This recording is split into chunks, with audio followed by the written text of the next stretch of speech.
this I love chemistry? him. I love my husband. But how do I you really keep do. it after 15 years? That's I still don't know. I just love him.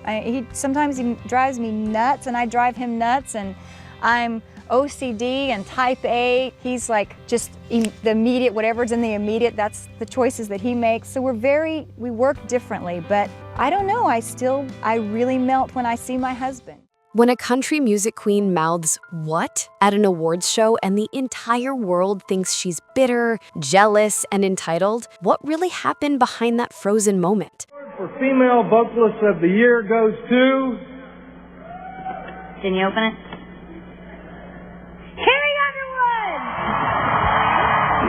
Born September 21st, 1967, in Jackson, Mississippi, Audrey Faith Perry grew up adopted, driven, and determined to escape the small-town life that couldn't contain her ambition.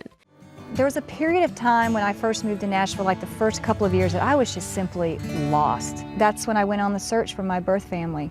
And it was all by divine intervention that it happened, and I kid you not, because it was not done in the way that it was meant for me to find her. But before we dive into that 2006 CMA Awards controversy that nearly destroyed her reputation, that Confederate flag stance that divided her fan base, and how she became half of country music's most powerful couple, despite constant tabloid attacks on her marriage, you need to know two shocking secrets that shaped everything. First, this woman, who seems to have it all, was supposed to be Reba McEntire's backup singer, but the person who got the job instead died in a tragic plane crash, changing Faith's destiny forever. Preliminary investigation indicates the plane was only seconds into the air from nearby Brown Field, climbing with speed approaching 220 miles an hour, when apparently the left wing hit this large outcropping of rock, probably sending the Hawker-Siddeley twin-engine jet into a simultaneous spin and cartwheel. It slammed into the mountainside and slid upward several hundred yards, leaving a trail of twisted metal, pieces coming to rest everywhere. And second, behind the perfect marriage and the glamorous image, Faith has battled public humiliation, career setbacks so devastating she considered quitting, and rumors so vicious they would have ended most relationships. By the end of the story, you'll understand why she sold over 40 million albums worldwide, why one awards show reaction nearly canceled her, and why her partnership with Tim McGraw has survived 29 years of fame, scrutiny, and scandal.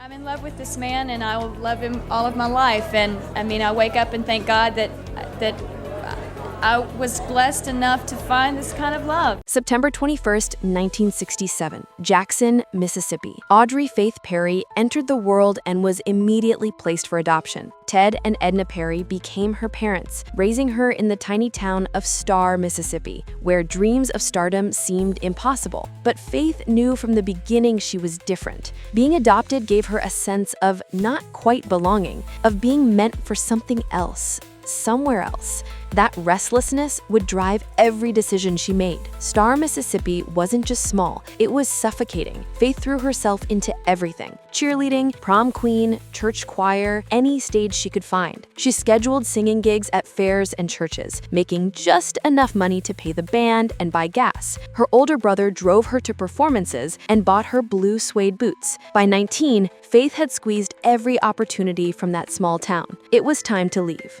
In 1987, Faith dropped out of college and moved to Nashville with nothing but talent and desperation.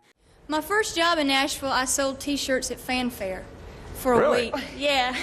Wow. I had been here for about 4 months, and I was getting pretty nervous that I was going to have to move back home, and I didn't know what I was going to do. Then came the audition that should have changed everything. Reba was looking for a backup singer. Faith auditioned. She didn't get it. Another singer did. On March 16, 1991, that singer and 7 other members of Reba's band died when their plane crashed into Otay Mountain in California. Determining the cause of the accident will likely take several months. Investigators say they will literally be putting together a puzzle. Faith was devastated, survivor's guilt mixing with the horrifying realization that she'd been one decision away from being on that plane. The tragedy became a turning point. She would make her shot count for those who didn't get another chance. But Nashville didn't make it easy. Faith worked as a secretary, sold T-shirts at Fanfare. Sunday paper, and it said, work for a week to sell T-shirts. I thought, great, a week's worth of work, that'd be perfect. Yeah. And I didn't really know what fanfare was, at that time, and now I know what it is now. What was the top seller? Sang demos for other artists, and kept knocking on doors that wouldn't open. Being a receptionist at this office, she said, I want you to do a demo for me, and I want to see what you sound like. So that basically at that point started my demo career, and from there I went, I did a lot of work around town for different publishers and so on. In 1988, she married Daniel Hill, a music publishing executive, perhaps thinking stability would help her career. It didn't. The marriage lasted until 1994, dissolving under the pressure of her ambition and his inability to handle her drive. Then Warner Bros. Records finally took a chance. In 1993, Faith released Take Me As I Am, her debut album. The single Wild One hit #1 on the country charts. 26 years old and finally breaking through, Faith wasn't the ingenue the industry wanted. She was a woman with mileage, with hunger, with something to prove. In 1995, It Matters to Me solidified her position. The title track went to #1. Faith Hill wasn't a fluke. She was a force. But something else was happening behind the scenes, something that would define the rest of her life and career. Tim McGraw was already a star, touring with his own hits, living the life Faith wanted. In 1996, they co-headlined the Spontaneous Combustion Tour. Faith was engaged to someone else. Tim was single, but cautious. Then, one night in a trailer before a show, Tim wrote a note and left it for Faith. Let's get married. And she says, you're asking me to marry you at a country music festival in a trailer house. And I said, well, it's pretty apropos. She wrote her answer on the mirror with lipstick. I went to stage and did the show, and then I came off the stage and went back into my dressing room, and Faith wasn't there, but I looked at the mirror in lipstick. It said, yes, I'm gonna be your wife. On October 6, 1996, they married, and country music's most powerful couple was born. I love what you're Thank you. I'm glad to be a part of it. All right, so the two of you have been married 20 years, right? Mm-hmm. Yes. 20 years. But marrying Tim McGraw came with baggage Faith hadn't anticipated. The scrutiny was immediate and vicious. Tabloids created narratives. She was a gold digger. She trapped him. She was controlling his career. Every move was analyzed, every interaction dissected. Faith learned quickly that being Mrs. Tim McGraw meant living under a microscope where even love looked calculated. In 1997, Faith gave birth to Gracie Catherine McGraw. In 1998, Maggie Elizabeth McGraw arrived, and in 2001, Audrey Caroline McGraw completed their family. 3 daughters, all growing up in the spotlight, all watching their parents navigate fame, marriage, and constant tabloid attacks. Especially right now, I mean, they're teenagers, so, well, except for Audrey, she's 10. Gracie's 15, she's a 10th grader. So, and Maggie's 14, 9th grader. But motherhood didn't slow Faith's career. It fueled it. In 1998, she released Faith, an album that would change everything. This Kiss wasn't just a country song. It was a crossover smash that introduced Faith Hill to pop audiences worldwide. The song's infectious energy, the way Faith sold every note, proved she could transcend genre limitations the industry tried to impose. Then came 1999 and Breathe. The album and its title track became a cultural phenomenon. Breathe topped not just country charts, but the Billboard Hot 100. The song was everywhere. Weddings, radio, award shows, karaoke bars. Faith Hill was no longer just a country star. She was a superstar, period. The album sold over 8 million copies in the United States alone, became one of the best-selling country albums of all time, and earned Faith 3 Grammy Awards. Wow! And coming from you, thank you so much. The Way You Love Me followed, another massive hit, proving Breathe wasn't a fluke. Faith could do pop, country, soul, whatever she wanted. Her voice was too powerful, too versatile to be contained. But success brought new pressures. The bigger she got, the more vicious the rumors became. Tabloids claimed she'd had affairs with her makeup artist, her hairstylist, even fellow country star Alan Jackson. They said Maggie wasn't Tim's biological child. They invented rivalries with every female country artist, painting Faith as insecure, competitive, jealous. The lies were relentless, designed to tear down what she'd built. In 2000, Faith released Cry, experimenting with a more pop-oriented sound. Critics were mixed. Country purists accused her of abandoning her roots. Pop critics said she wasn't authentic enough. Faith couldn't win. Too country for pop, too pop for country. The criticism stung, but she kept pushing forward. Then came acting. In 2002, she had been cast as Mel Gibson's wife in We Were Soldiers, but left the project before filming. In 2004, she starred in the Stepford Wives remake alongside Nicole Kidman. It's Tara! The film was panned, and Faith's performance was lost in the critical drubbing. She later admitted the experience made her want to quit acting entirely. Hollywood wasn't as forgiving as Nashville, and Faith wasn't sure she belonged. In 2005, Faith released Fireflies, another commercial success that kept her relevant, but didn't recapture the magic of Breathe. The industry was changing. Younger artists like Carrie Underwood and Taylor Swift were emerging, and Faith was now the established star rather than the fresh face. At 38, she was being positioned as the veteran, and it wasn't clear where that left her. Then came November 6, 2006, the Country Music Association Awards, the moment that would nearly destroy Faith's reputation. Carrie Underwood was announced as the winner of Female Vocalist of the Year. Cameras caught Faith's reaction, hands raised, mouthing, "What?" The expression on her face looked shocked, bitter, angry. Within hours, the clip went viral. Media outlets called her a sore loser, a jealous has-been, an entitled diva who couldn't handle being replaced by younger talent. Just that the what and not everything that was before it. It's the out of context, and then and laughing when I'm walking off the stage, and it was horrible. Faith tried to explain. She released statements saying it was a joke, an exaggerated diva reaction meant to be funny, that she had the utmost respect for Carrie. Her manager backed her up, but the damage was done. People wanted to believe the worst, that Faith Hill was bitter, that success had made her cruel, that she couldn't handle losing. The controversy followed her for years. Every awards show appearance was scrutinized. Every interaction with other female artists was analyzed for signs of cattiness. Faith had spent decades building goodwill, and one frozen moment nearly destroyed it all. In 2007, Faith and Tim launched another Soul to Soul tour, their partnership proving stronger than any scandal. This is our first tour since the last Soul to Soul, which was 10 years ago. So I'm more fly by the seat of my pants, kind of. But off stage, Tim was struggling with alcoholism. In 2008, he hit bottom and turned to Faith for help. She stood by him through rehab, through the difficult work of sobriety, proving the tabloid narratives were wrong. Their marriage wasn't fake, wasn't for show, it was real, messy, and resilient. The outside world says, no matter what pressures are on you from the outside world, no matter what demons you're fighting, the most important thing is your family. When you commit to someone, when you love someone, I mean, you commit to be there for them, for the highs, the lows, anytime.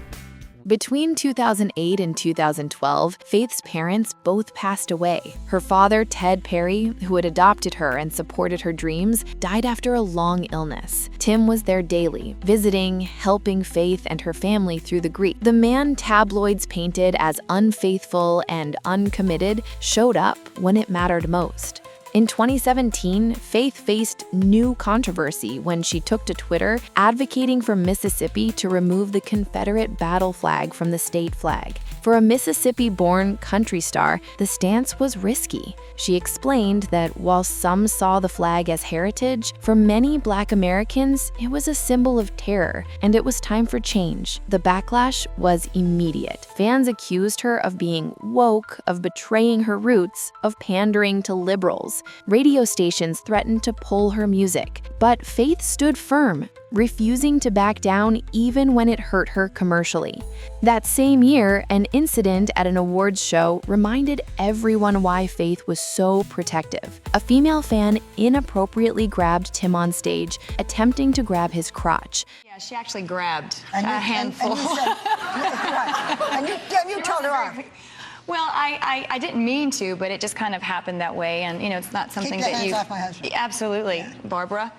Faith was furious, making public statements about the disrespectful behavior. The media tried to spin it as Faith being jealous and controlling, but she was simply setting boundaries in an industry that constantly violated them. In 2018, Tim collapsed on stage in Ireland from severe dehydration during their Soul to Soul World Tour. Faith addressed the crowd, apologizing and explaining what happened. Once again, she was criticized. Some said she pushed him too hard, that the tour schedule was too aggressive, that she cared more about money than his health. Faith couldn't win. Through it all, Faith and Tim raised 3 daughters, somehow remarkably normal despite the chaos.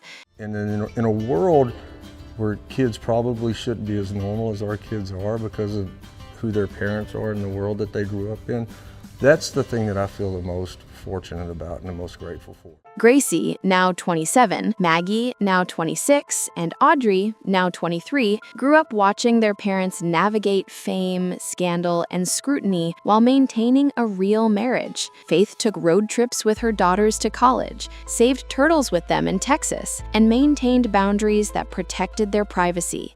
That's great. You've learned 90% of the trip was getting through Texas. Yeah.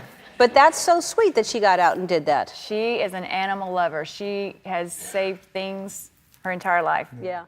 In 2021, Faith and Tim took on their biggest acting challenge yet, starring as James and Margaret Dutton in 1883, the prequel to the hit series Yellowstone. Margaret Dutton. Tim plays James Dutton, who is the great-great-grandfather of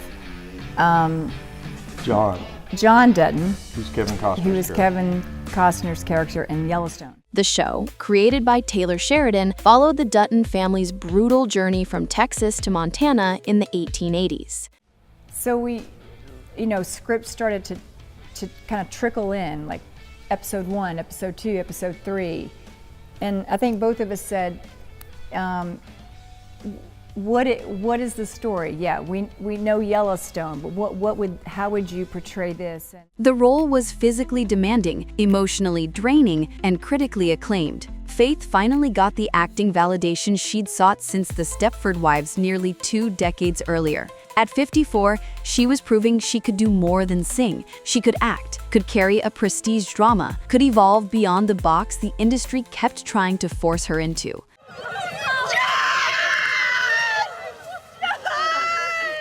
As of 2025, Faith and Tim are preparing for another Soul to Soul tour, their first major tour together in years. Faith is working on new music, though she's selective about what she releases, refusing to chase trends or compromise her artistic vision for radio play. She's learned that lesson too many times. I've always had strong women in my life, so this song really spoke to me, spoke to both of us as parents, me as a husband and as a father. I really liked what it had to say.